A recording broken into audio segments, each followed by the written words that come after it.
Some stories are never forgotten. Some mysteries demand answers.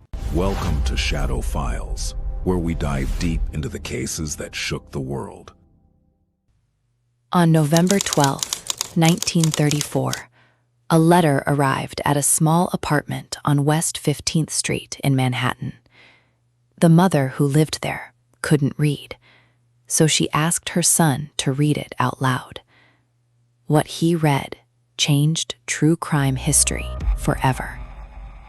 Because the man who wrote that letter, he was the worst predator America had ever seen. His name was Albert Fish. Edward Budd was 18 years old in May of 1928. His family was poor, living in a cramped Manhattan apartment, struggling to put food on the table. So Edward placed a classified ad in the New York World.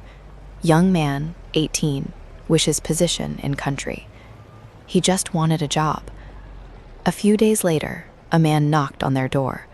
He was 58, gray-haired, gentle. He said his name was Frank Howard. He said he owned a farm on Long Island and wanted to hire Edward. The Budds were grateful. They invited him in for lunch. Howard came back a week later, but this time he had a different idea. He said his niece was having a birthday party uptown. Would the Budds let their 10-year-old daughter, Grace, come along? Her name was Grace Budd. She had dark hair, bright eyes, and a smile that filled that apartment. Her father hesitated, but they were so poor, the children had almost no amusements. He said yes. Grace put on her best dress. She skipped out the door with the gray-haired man. She was never seen alive again. For 6 years, nothing. No body, no ransom, no answers. The police arrested a 66-year-old man named Charles Pope based on a tip from his estranged wife. He spent 108 days in jail. He was innocent. The case went cold. The Budds never stopped looking. They never stopped hoping. But hope was all they had, until that letter arrived. What was in that letter cannot be fully read on this channel. Even by 1934 standards, it was unspeakable. The writer described, in calm and meticulous detail, how he had lured Grace to an abandoned cottage in Westchester County, how he had killed her, and then how he had consumed her remains over the course of 9 days. He wrote about it the way someone might write a recipe. The Budds collapsed. Grace's mother became physically ill. The letter was unsigned, but the envelope told the whole story. The envelope had been sent from a boarding house on East 52nd Street. A detective named William King, a man who had spent years hunting for Grace's killer, went to that boarding house. The landlady recognized the description. She said the man who lived there had left, but he'd be back for his check.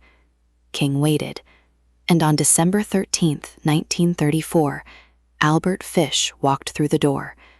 The gray-haired man, the grandfather figure, the monster who had walked out of the Budd apartment with a little girl 6 years earlier. Albert Fish was born Hamilton Howard Fish in 1870 in Washington, D.C. His family had a long history of mental illness. His father died when he was 5. His mother couldn't care for him, so she put him in an orphanage. There he was beaten regularly, and something broke inside him, because he began to enjoy the pain. By his own account, Fish molested or assaulted dozens of children across the country. He claimed the number was over 100.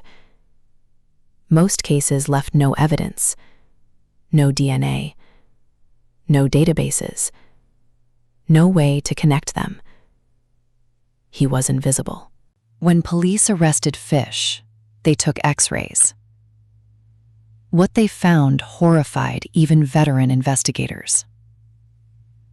Fish had embedded at least 29 needles into his own groin and abdomen. some had been there for years. He also beat himself with a nail-studded paddle and set himself on fire. He told psychiatrists that God was commanding him to suffer and to make others suffer. This was not a man who killed in moments of rage. This was a man who had built his entire existence around pain.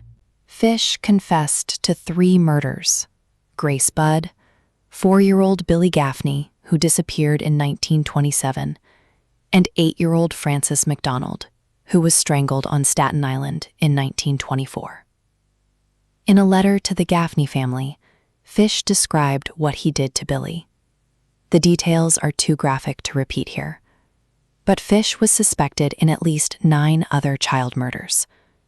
He once claimed, "I had children in every state." Police were never able to verify that claim. They believe it may have been true. Fish's trial began in March 1935 in White Plains, New York. The defense argued insanity. They presented 10 psychiatrists.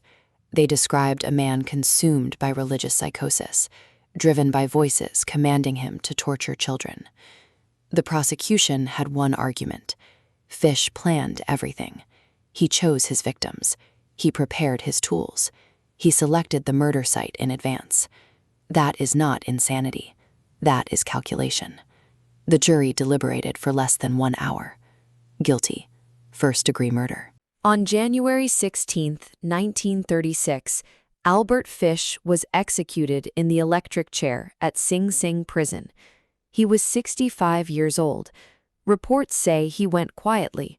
No protest, no last words of remorse. He helped the guards strap him in. For a man who had spent his life inflicting unimaginable pain, his own death was the one thing he didn't fight. Here's what the history books don't always say. Grace Budd was a child who deserved to grow up. Billy Gaffney was 4 years old. Frances McDonnell was 8. They had families who never stopped searching. Albert Fish didn't just steal their lives. He stole the possibility of justice for every victim whose case was never connected to him. That's the real tragedy. Not that one monster existed, but that he existed for decades and no one stopped him. Grace Budd should be remembered, not for how she died, but for the life she was never allowed to live. If you believe victims deserve to be the center of these stories, not the killers, subscribe to Shadow Files. Every week, we go deep into America's darkest cases. Real stories, real victims, real justice.